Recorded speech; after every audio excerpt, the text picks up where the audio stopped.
master courses for students all through the whole year. And students are coming from all parts of the world. Very many from Africa, many from Middle East, from Asia, Latin America, North America, and Europe are usually in minority in my classes. I have been giving classes, or I'm still giving classes there on nation branding, of course, as an instrument in cultural diplomacy, also on European issues, because Europe is, of course, a very strange animal in the international context. This European Union solution, it's not an international organization, it's not, it's something in between. And at the same time, the nations still have their say very much. And the third course I'm doing, and that is about the future trends in cultural diplomacy. You might think that I'm too old to do something like that, future trends, but some experience is okay in order to perhaps see some trends. And what we are discussing there is a very broad aspect of cultural diplomacy. We see how Olympic Games can be a platform for cultural diplomacy. We see how World Cup in football or how cricket can be an instrument for Pakistan and India. We can see how fashion diplomacy is developing. It's really developing very broadly. Not anymore, not only Milan, Paris, London, and New York, but all capitals or big cities in the whole world. Cuisine or gastronomy diplomacy, just to mention a few aspects of it. So cultural diplomacy is growing, and at the same time,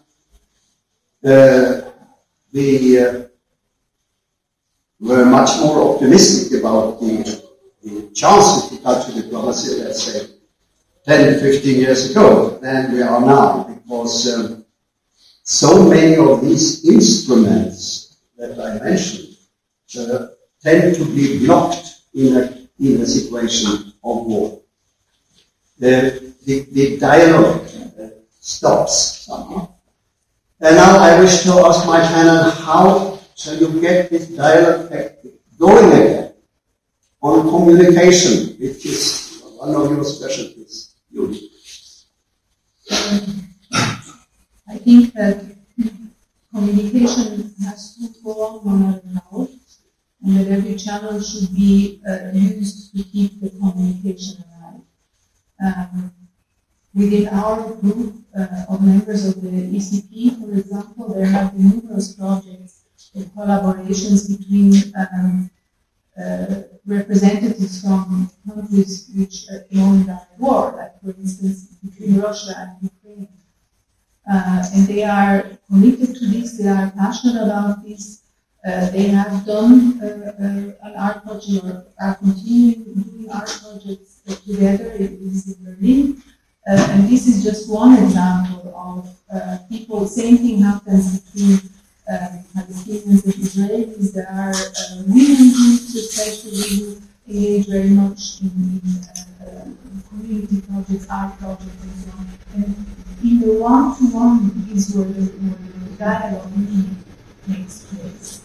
And doing this together creates a sense of community, and this is when prejudices are removed, ideas, the mind is open, I can see the perspective of another better, or I simply see, I don't care who this person is, where he or she comes from, we get on, we have the same wish to live in peace, so let's do this together. And this is what should be promoted as much as we can everywhere. Yeah. Yes, why don't you also share your experience? Okay, so I agree with Judith. I think culture flows in like I was saying, I think culture flows in multidirectional ways. It's not just unidirectional. I think we have to always remember that. And I think the arts, yes, it can contain negative attributes, but it does have so many positive attributes.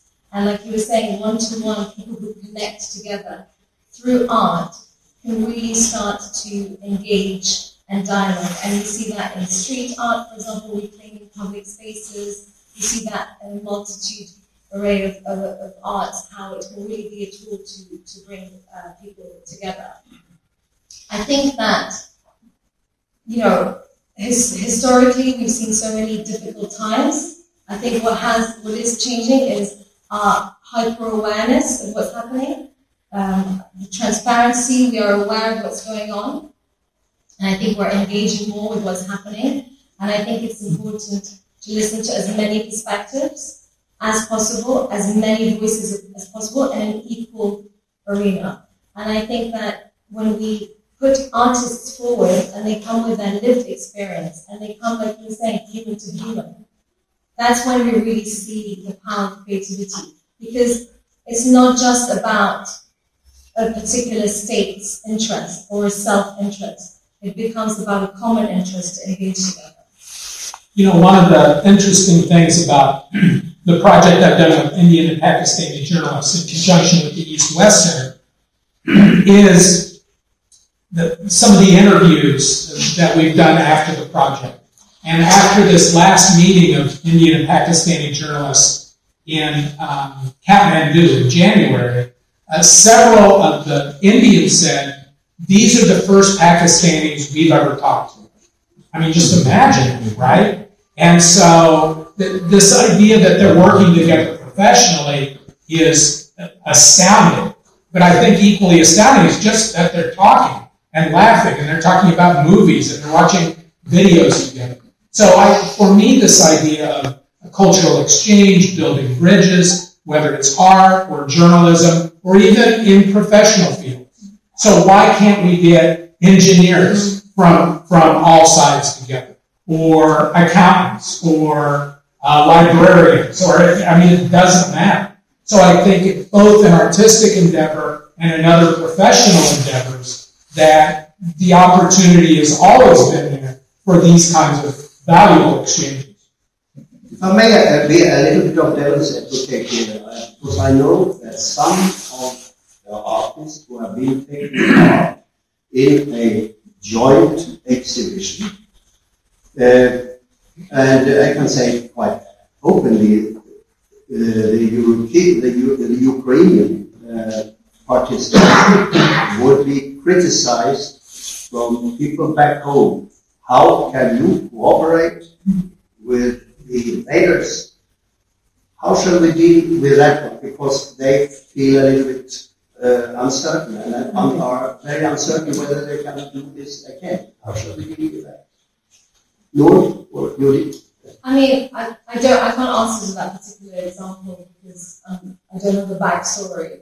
But in general, I think intention is really important as a keyword to kind of think about everything that we do and move. I think, as Steve was saying, multidisciplinary is really key because no discipline lives in a vacuum. None of us live in a vacuum. No object just comes out of nowhere.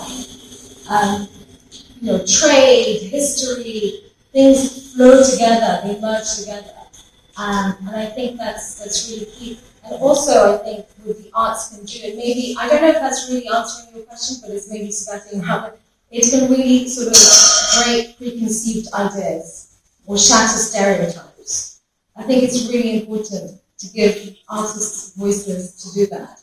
And in that way, that can maybe create more of a rapprochement if we look to the art for that. And so other notions of difficulty might then sort of shatter away. But I'm speaking generally.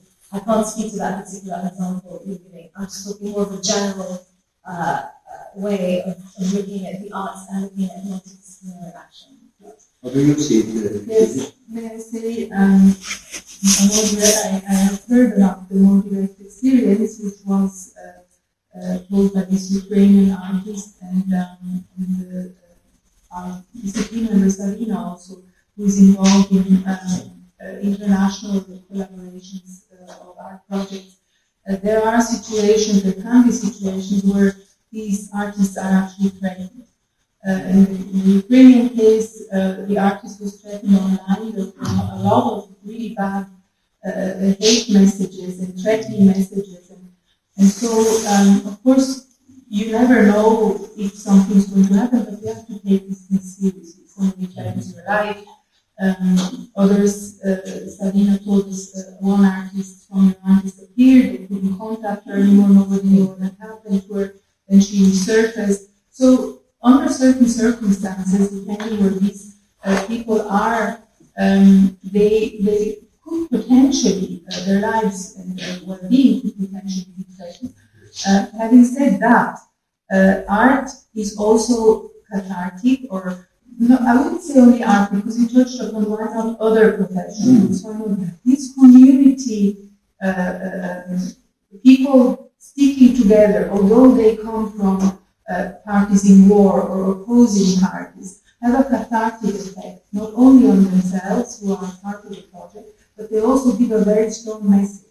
Because people might be, the Ukrainians in this case might say, how you're a traitor, you're siding with the enemy, we will exclude you from our community and so on.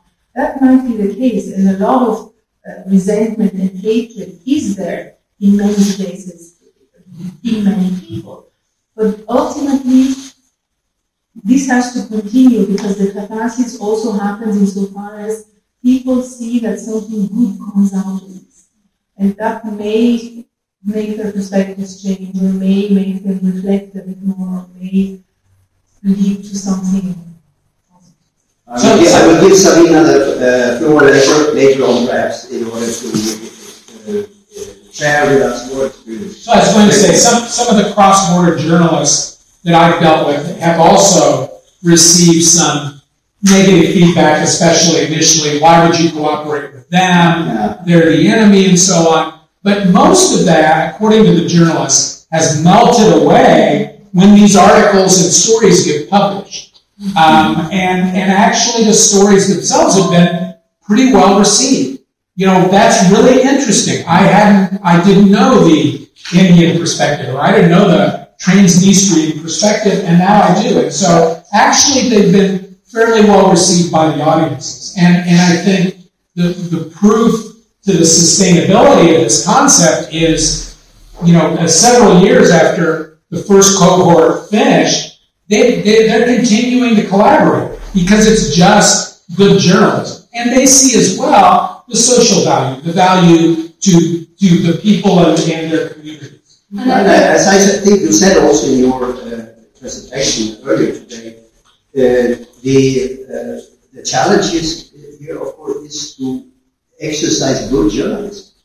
And if you do that, you perhaps improve the situation rather than put more oil on the flames. Good, and it's this kind of journalism that rejects these us versus them narratives. Yeah. Actually, Norm was talking about that in her session too.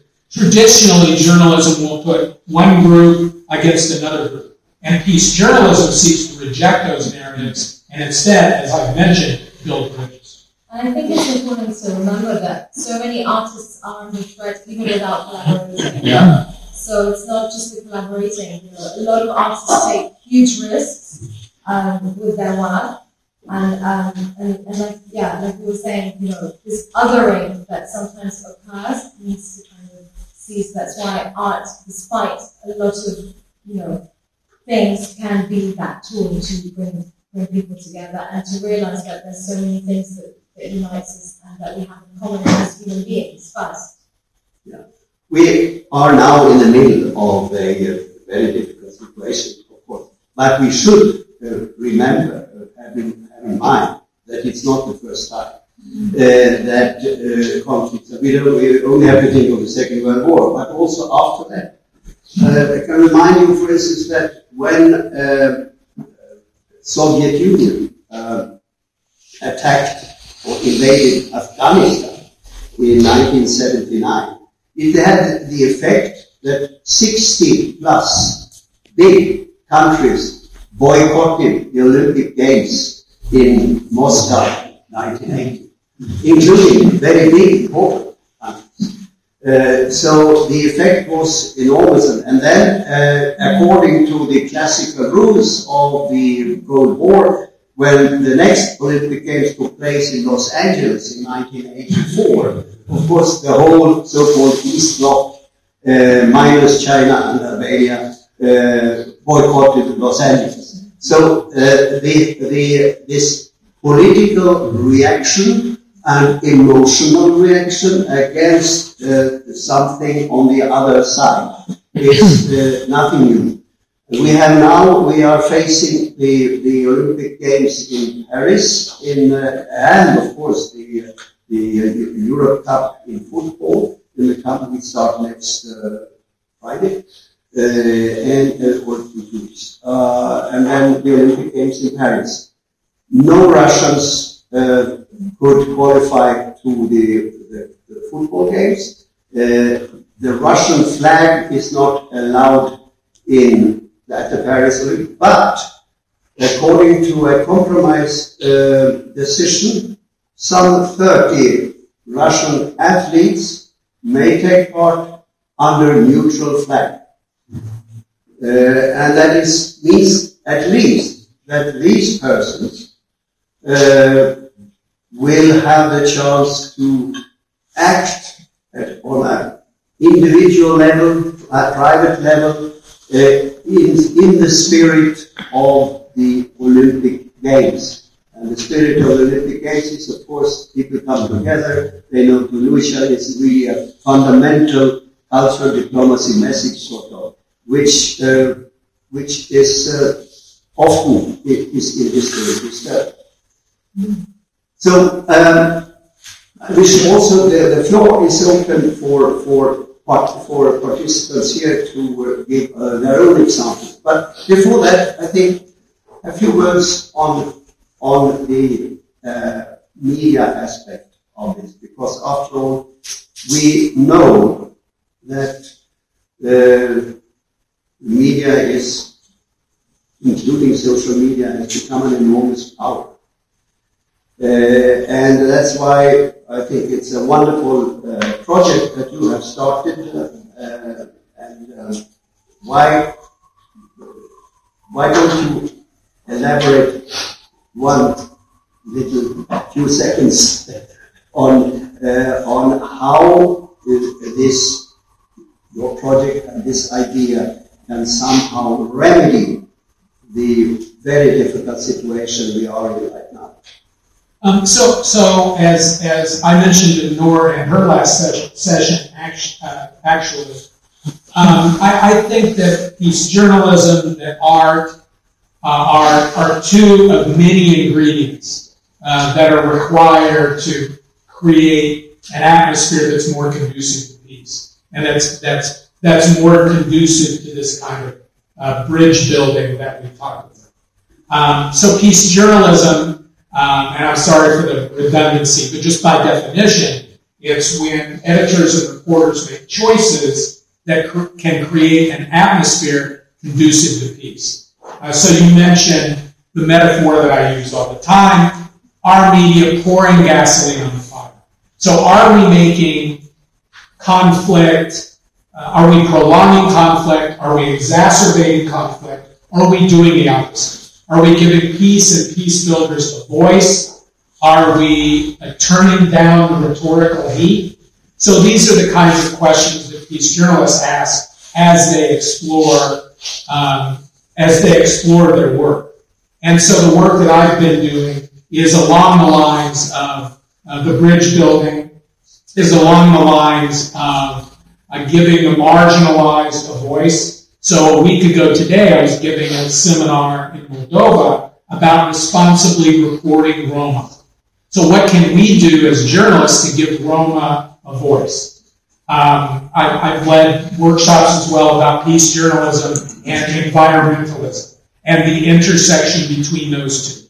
And again, in large part, it's about giving the victims of climate change a voice that's proportionate to their victimization. And so that's what peace journalism seeks to do. It seeks a greater awareness among journalists about their role. And also, I've taught many young people, teenagers, in what I call peace media, in helping them to be more aware about what they post, about what they repost, in terms of words, in terms of images. Are they contributing to peace? Or are they contributing to stereotypes and hate speech and so on? So the workshops I do with young people, we spend some time analyzing their social media lives. Because we can't deal with journalism and traditional media in isolation. It has to be done equally as much with social media. I think when we, I was going to say, I think it's great what you're doing, really. And I think also when we speak of social media, we really have to think about algorithm and biases and rendering the invisible visible. And I think for a lot of people, peace also is parallel with justice. And I think we have to think about that too, and what that means, and how to bring that together.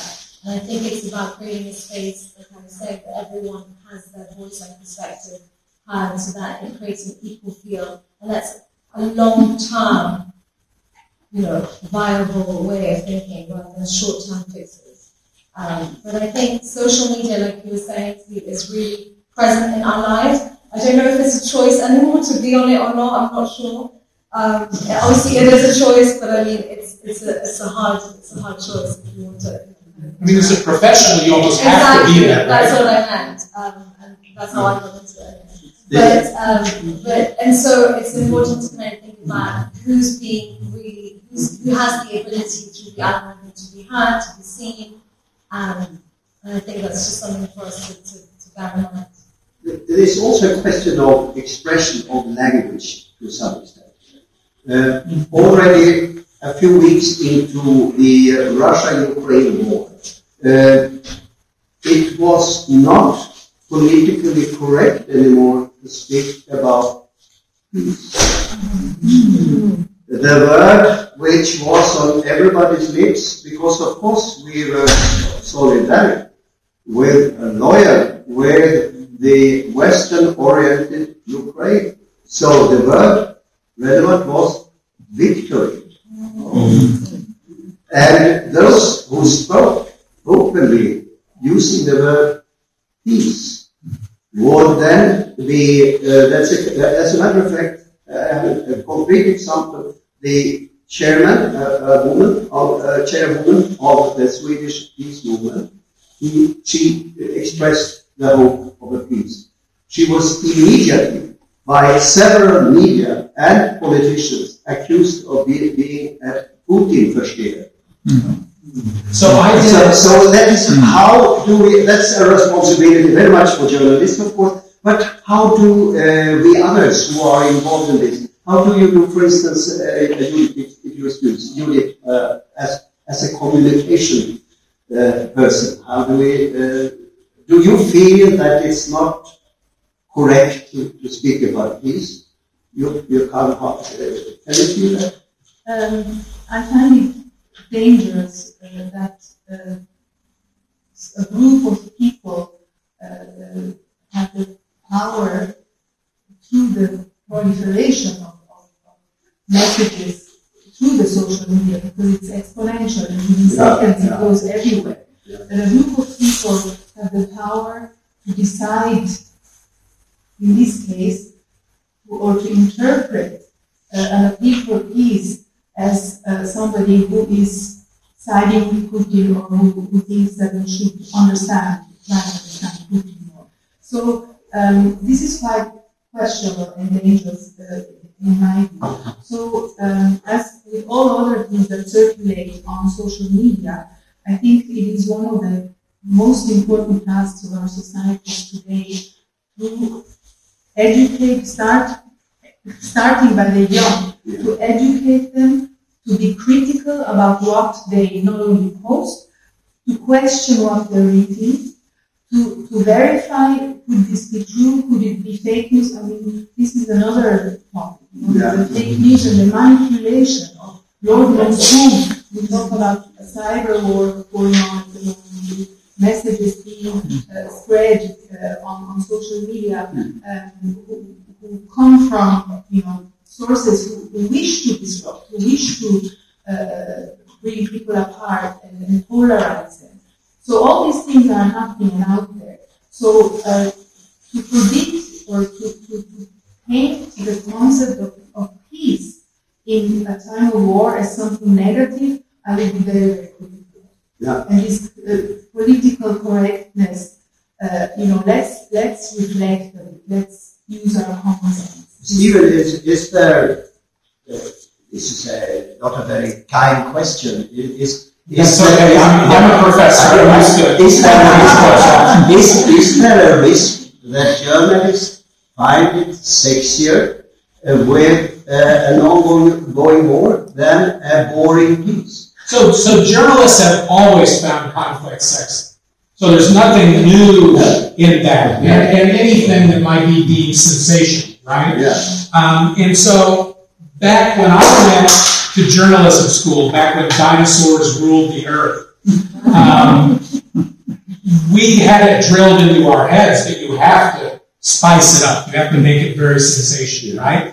And that sort of instruction has continued for years and years and years. And I was asked a question during my session this morning. If you practice peace journalism, it sounds great, but no one will pay attention, right? And the answer to that is that that's wrong.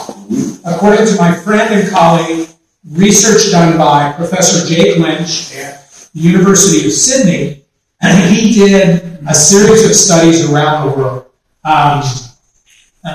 statistical studies, focus groups, and so on, testing traditional journalism versus peace journalism. And guess what? Audiences prefer peace journalism. Why? Because traditional journalism often leaves them feeling hopeless, leaves them feeling powerless. And that's why the news avoidance now is at a record in the United States. And I've seen in Europe as well. Yeah, and so this notion that people won't pay attention if we talk about peace or if we do peace journalism, it's simply not true. But the reality is, the inertia is in the media, well, we've got to spice it up, we've got to show bloody bodies, but it doesn't have to be that way. And I think parallel to that, what's great is to look at artists and how they're advocating for peace through their work, and peace generally, or writers. And I think it was George Orwell, paraphrasing, who wrote sarcastically, "War is freedom," right? Obviously it's not. But so I think it's important to parallel to that, to look at, because it's certain subjects, well, most subjects are very difficult to speak about. But when we have an artwork in front of us, we can look at it, we can see a topic differently. And there are countless of artists who are, through their work, talking about peace and talking about, just earlier I was giving examples of a couple of artists doing that across the world. And it's really great because that can really bring people beyond also social media. So yes, we post about it and we share it, but also beyond that, if you think about graffiti artists who are reclaiming public spaces. And what do public spaces mean? They could mean sort of painting or graffitiing a perspective, a self-expression, a notion of peace that could bring communities together. As we heard in the keynote speech this morning, of course, the historic role of artists has been enormous, and very often in the front line, on the barricades and so on.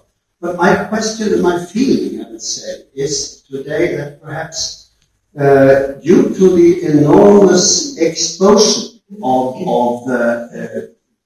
statements publicly made in media and so on, there is a certain, shall we say, carefulness among artists. Even some people speak even about self-censorship. I would love to do that piece of art or write that piece of music and so on, but I would rather like to avoid a shitstorm. I think artists are quite brave, actually. I think they're really, really brave. Yeah. And I think they're more being censored than self-censoring. Oh, I think a lot of artists are being unfortunately censored. And so, but I do think artists are brave. Yeah. Journalists do. But there is- Journalists do. What is your impression, Judy? I don't have that much of an insight into the art world as you do, but there are many. We can see the work of many prominent artists who face up to the criticism and face up to personal danger as well, because people. He is very famous, and I guess now he can allow himself to do whatever he likes because he's so prominent. Ai Weiwei, for example, he was imprisoned. He was persecuted in his home China until the day he had to leave because he couldn't be there anymore. And he does continue criticizing, the Chinese government. Salman Rushdie is another example. Yeah. So, they're out there. But the question, the little time we have here to our the question is what should be done. Here, this Francois has gathered here 150. How many are we? Up to 150 people. Everybody has a network. What should be done in order to really have these messages of led cultural diplomacy go back to the agenda of active cultural diplomacy, or perhaps sometimes impossible at government level, but perhaps at the next level, and definitely at the private individual level. What can we do? Do you have proposals? I mean, I think what Francois has done here today is amazing, bringing us all together, and this will create ripple effects. Yeah. We will each go our way, and it will just create waves of ripple effects. But I think cultural diplomacy, if we want to use that term, although I don't know if we can define it for today's purpose or for today's discussion, is happening non-stop. We're all the time interacting. We're all here, each one of us are here cultural diplomats in our own way. When we have a conversation with our friends, when we talk to our families, when we're going out, we're all engaging with one another. And in that sense, we are acting as sort of, diplomats. And it's always good to remember that no object exists without its history and its future, I think. We had a beautiful lunch all together. It was Arabic of origin. We all came together, so many nationalities. That was great. You want to think of, a French symbol like the croissant. Where does the croissant come from Vienna? What does it represent? The crescent. Just something I'm doing something really, basic. And that comes with its own history of war as well, of course. But I guess what I'm saying is that it's important to remember that I think even though it might not be visible, let's say, as you're expressing, I think it's still apparent that so many people are engaging with each other and cultures are flowing. And hopefully they're flowing in multiple directions so that everyone can be heard. And I'm a real advocate for the arts to raise awareness and bring people's voices forward. And I lived experience. It's really important to hear from people who have lived experience through the arts. Yeah, today we have not, perhaps in some room where I wasn't, not discussed the terrible Israel-Hamas war going on now. And the latest news was that the Israeli government intends to go on this whole year. So this is a terrible conflict with enormous casualties going on all the time. How can cultural diplomacy help that conflict? There was a great effort made by the Argentine, Israeli, German conductor Daniel Barenboim, who created the East-West Divan, an orchestra with Edward Said in Spain, exactly, and with Israeli and Palestinian and other Arab musicians, and they have been gathering all the time. I heard recently from the neighborhood of that they are a little bit. They have a difficult time right now, so there's nothing planned at the moment. But these kind of initiatives Are you aware, or anyone of you aware of initiatives which somehow could bring, let's say, peace back on the agenda through cultural diplomacy? Well, I mean, from a media standpoint, in fact, I was on a Zoom seminar for the International Center for Journalists with several reporters from the region, and we talked about this, and our sort of collective answer was that, and these are words that I said in my session, that sometimes as peace journalists, the best we can do is to just not make the situation worse.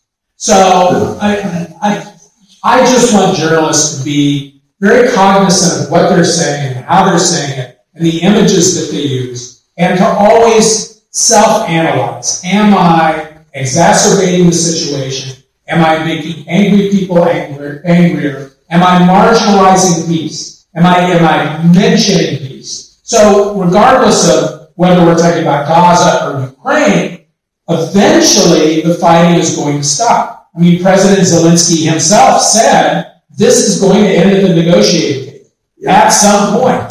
So the question is, as peace journalists, is what do we do to prepare the people for this eventuality? And I think right now that we're not doing it.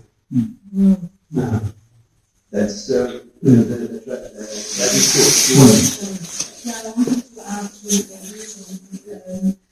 you said, we here came together and we had such a wonderful time in discussions, and cultural diplomacy is happening a lot, but I would add, it also tends to happen among like-minded people. So the big question is, and you may have ideas, or somebody in the audience also, other than mine, how to reach those people who are currently not engaging in that type of discourse or activity, because they're the ones who need to be taken on board. No, that's the big question. I think sometimes we have to ask why people are not engaging as well. Yeah.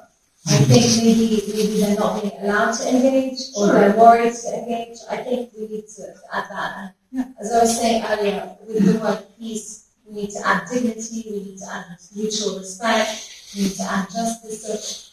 So, like the answer live in a vacuum, like no discipline lives in a vacuum, neither does the word peace.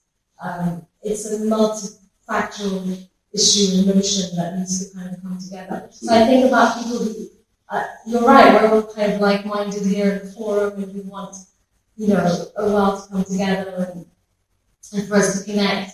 But I think sometimes people who may not feel like they are either allowed or being stopped to engage because we need to give respect and consideration. And I think there's no better way to engage people than through art, than through music, than through journalism and social media. You engage people where they are, and that's where they are. There's also one, a war is a stone in the water, and there's a lot of rings around that as well. And the rings are then in the relatively peaceful rest of Europe, for instance. But what is happening here, all over the place, not least in Germany, where I partly live, we see that anti-Semitism is growing like hell. And at the same time, very, very engaged pro-Hamas demonstrations in the streets and so on. Some, of course, for humanitarian reasons, very audible and natural, but sometimes also going over the hill in terms of anti-Semitism. That is another problem that we are facing as an indirect result of this particular war. Yes. So, let me first very briefly present the participants.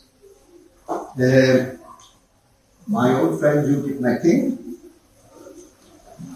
who many of you have already experienced.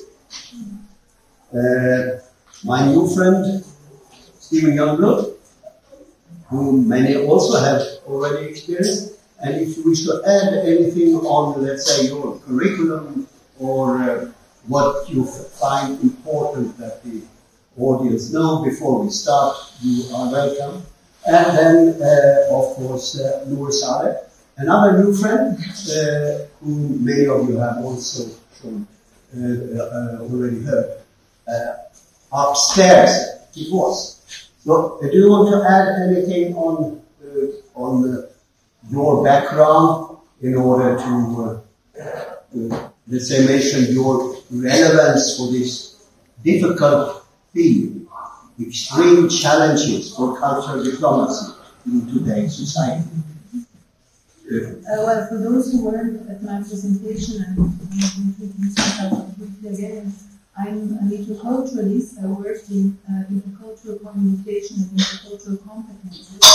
And the presentation today was about transculturality and the increase in transcultural individuals in today's mobile and highly interconnected world, and the relevance of these people in building bridges in the area of not only cultural diplomacy but also like helping to counteract polarization in society because of their multiple perspectives and flexibility. Yeah, so that's. Thank you. And my name is Stephen Youngblood once again. I'm the director of the Center for Global Peace Journalism and also the education director for Making Peace Visible. I've been a university professor for 27 years and I'm now stepping away from that role. Our presentations were actually very similar this morning. I was also talking about using peace journalism as a tool to build bridges between alleged adversaries. I talked about a project that I've been working on for the last 5 years, bringing Indian and Pakistani journalists together, and then a recent project I've been working on in Moldova this last academic year that brings together Moldovan and Transnistrian journalists, again with the idea to build bridges across these boundaries. Thank you very much. Noor? Hi everyone, my name is Noor Saleh, and I run a platform called Art Breath, and Art Breath is where the arts and politics collide. By politics, I mean everything that affects us, and it's really about highlighting voices and perspectives of artists, of people who put the arts forward so we can have a global perspective of things. And I just spoke, for those of you who are there, about how culture flows in multi-directional ways, not just unidirectionally, and how yes, soft power is great, but actually culture exchanges are even better because it ensures that culture flows in different directions with equal respect, and it becomes less about self-interest and more about commonality and how we can achieve togetherness with respect and dignity for everyone. More bridge building. More bridge building, and through the lens of the arts, with artists speaking about their lived experience and their trajectory, and that's what we're trying to do on the platform, give that space. Yeah. Thank you very much. As you hear, we have a few guests who are very well qualified to discuss the theme. Now, what about myself? Why am I sitting here in this room? Well, many years ago, when I started the education program at the Ministry for Foreign Affairs in Stockholm, my first practical bureau was the Information Bureau. Well, it sounds for Americans like CIA, but it was not. It was information about this country up in the north, Sweden, which should be provided to our embassies abroad or cultural attaches and so on, in order to make the Swedish nation and people a little bit more well known. Some decades later, when I was working in various embassies, these issues always came up as part of an embassy work to inform about your country. slowly but surely the expression or the vocabulary changed to promotion. It was promotion of a country, and there were certain funds in order to finance these kind of promotion activities, which could be by means of cultural exchange, organizing conferences, having scientific exchange, and so on and so forth. And then, of course, for Sweden, we had a rather easy ride, because we had every year the Nobel Prize, which gave the attention of the whole world to what is happening in Stockholm on the 10th of December. So this was the development of the word, and the very biggest experience that I had as a Swedish diplomat was when I was in charge as so-called Commissioner General for Sweden at the World Expo 92 in Seville, which is an enormous exposition with participation of some 160 countries, and it is, in my view, the biggest multilateral platform for cultural diplomacy. It is like the United Nations, but without conflict. It's like the United Nations, only with some competition, of course, but a lot of friendship and a lot of cultural diplomacy going on. Only later on, some years later, in around the end of the turn of the century, the expression cultural diplomacy started to become a concept used by everyone, politicians, business people, people of arts and culture, media, etc. Before, there were more confusion. But let's say when we now have cultural diplomacy as a common expression, it's also rather confused, because what is and it can be, I think, I hope we will discuss about cultural diplomacy and the challenges in a very broad way, because it can be a very broad view. About 10 years ago, I was asked to become, what I did in Seville was, of course, nation branding, really, with a modern terminology, which also came around the turn of the century. And based on my experiences as the first Swedish executive in a so-called coordination board for Sweden promotion, I was asked to be lecturer or guest professor at the Institute for Cultural Diplomacy in Berlin, founded by